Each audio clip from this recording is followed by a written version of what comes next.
even though they were only there for a pro forma session today, they did introduce a bill in the House of Representatives. Now, just because they introduced it does not mean it got a vote. And basically, this was just a way of saying, hey, we want to talk about this when we come back. Be thinking about it.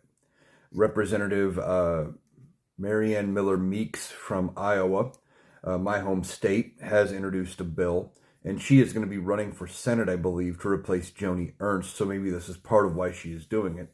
That would extend food stamp benefits, SNAP benefits through the government shutdown because they are worried about November 1st and people not being able to get access to food. Now, Republicans are trying to save the food stamp program, which is ironic because they cut a bunch of money and they put in a bunch of ridiculous work requirements into the SNAP program in their one big beautiful bill. But they realize how bad it's going to be and they will get the blame. It's not about actually saving people's access to food. It's about making sure they don't get blamed for people losing access to food.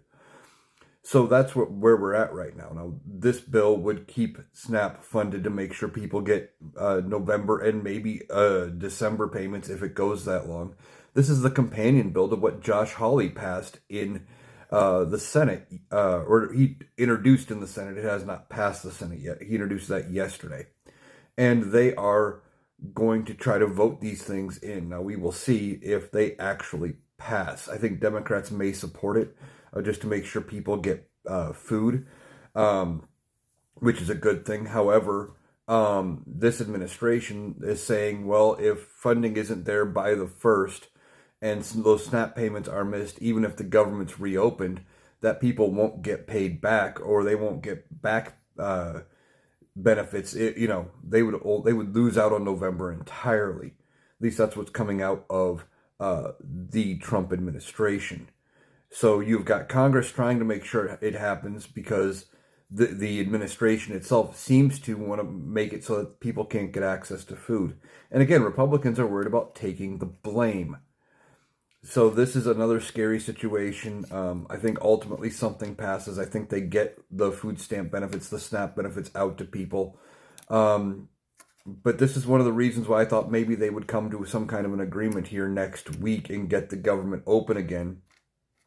But I don't see any agreement happening without, giving in from Republicans to Democrats on the Affordable Care Act credits and the Medicaid cuts. I think they have to give something up in order to reopen the government. But now Republicans are desperate, trying to make sure they can save SNAP benefits when earlier this year they were cutting them.